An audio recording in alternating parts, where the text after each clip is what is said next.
All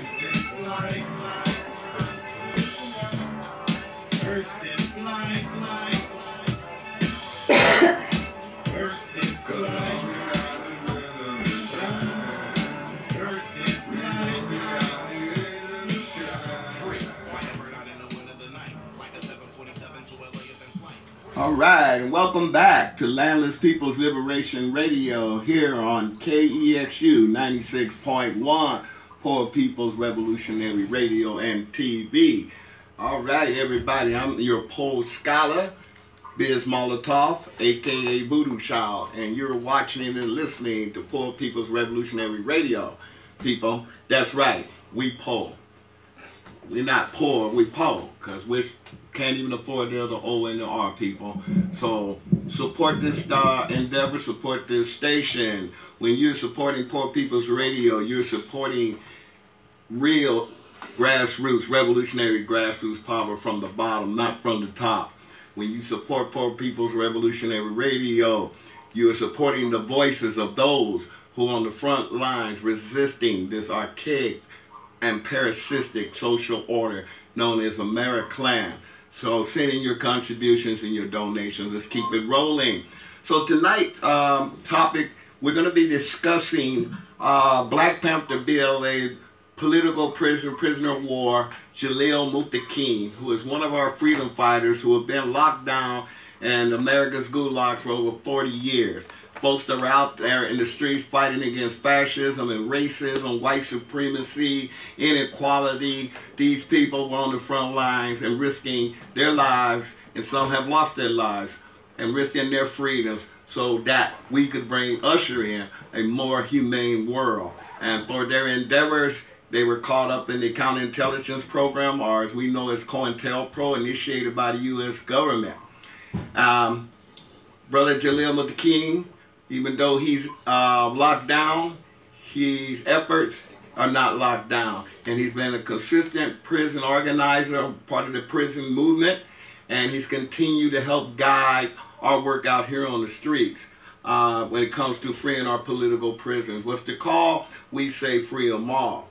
And so we're really blessed tonight to have as our guest on tonight, Sister Aisha Muhammad, who is an organizer with the National Jericho Amnesty Movement here in Oakland, California, the Oakland, California chapter. And she's been working on the efforts to free all our political prisoners for some time right now. So I'd like to say, welcome, Sister Muhammad. Assalamu alaikum, and thank you very much for having me. I'm very honored to be here. Well, thank you very much, sister. So we're going to get right at it. Can you describe to our audience out there who are not very familiar with the National Jericho Amnesty Movement, can you describe to them exactly what is that?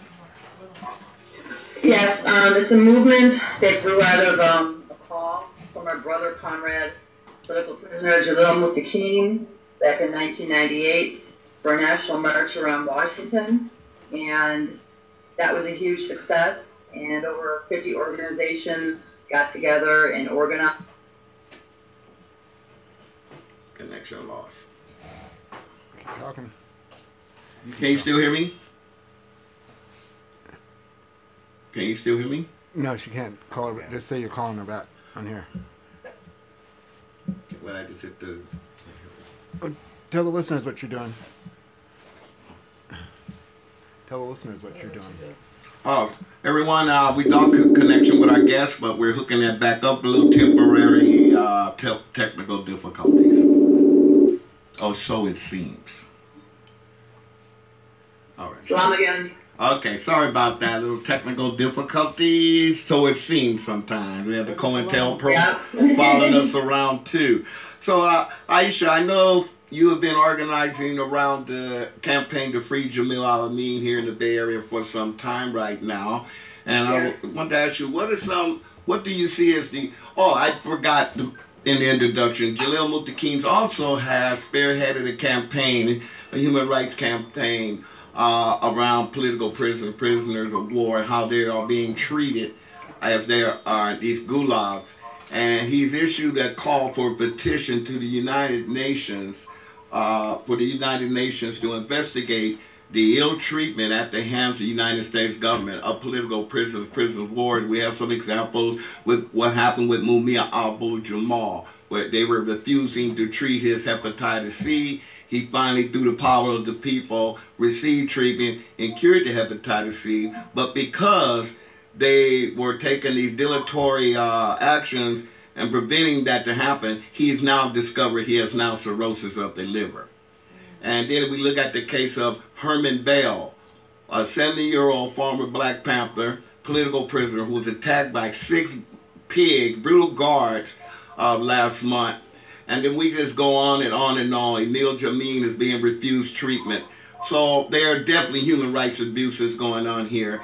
And he has issued this call for this petition. And could you elaborate a little bit on that? Yes, a new jury is really needed. One that's comprised of an international community, one that's really unified. Some 38 years ago, they went in and they interviewed our comrades who are currently locked behind these steel walls in prison, and they're still in prison. So the jurists really didn't do anything. So we need a fresh start. We need new people. We need unification.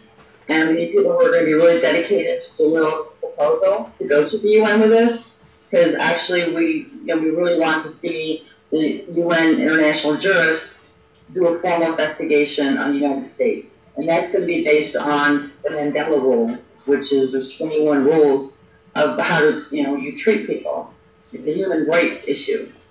And the human rights issue is involving ending discrimination and abuses of minorities. Mm-hmm. And this all ties in with our political prisoners because most of them are minorities. And so with Jalil's proposal to go to the UN, what they would do is hopefully they would investigate the United States and look at all the abuses that are going on against our political prisoners as well as other prisoners. And this would in fact interest other people, like say people are not familiar yet with their political prisoners, or they may have a loved one who's incarcerated and they're really upset or, they're really disgusted with the treatment they're getting. There's teenagers that are in solitary confinement, there's torture going on, there's a lot of abuses in the slave trade, as I call it, because it's an extension of slavery, mass incarceration. So there's a lot of human rights abuses, and by going to the UN for our political prisoners, it'll help other individuals as well who are behind these walls, and it'll also give a platform for human rights, a human rights coalition to be formed for our political prisoners, which again would bring more strength, not only nationally but internationally, for a solidified movement. All right, all right. You brought that point up about how it's not just about political prisoners, but it's also about other prisoners also who are suffering under the same ill treatment. Yeah. The political prisoners do play an important role. Even in that, case in point was when Mumia Abu-Jamal discovered he had Hep C, and his struggle to get the prison to recognize that and to treat him appropriately, and they refused to do that. Well, not only when he won that decision to treat him, it also addressed it all other prisoners that were locked up to him that are, we would not say political prisoners, or but anyway, how that also benefited them, and they also began to receive treatment for that. So it's important that people not tie this in currently of the importance of our political prisoners more, even though they're locked down and they're continuing to organize and do the work. Exactly. But also how, well, now, I mean, that brings up this this other thing, how the FBI's counterintelligence division has now blanket condemned everyone that are fighting anti-black practices and policies as black, black identity extremists. It's a replay of the COINTEL book where they call similar groups such as the Black Panther Party and other revolutionary formation that we were black nationalist hate groups. But anyway, I'm getting the signal. We're going to be wrapping this up in a minute. So before we go, most importantly, how can members of our audience receive more information on political prisoners and prisoners of war and the Jericho Amnesty movement and to free our political prisoners and prisoners of war? How can we get more information?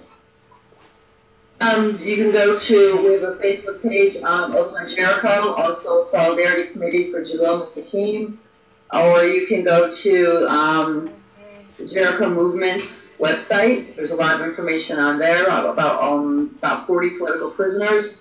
You can go to freejalil.com and just reach out.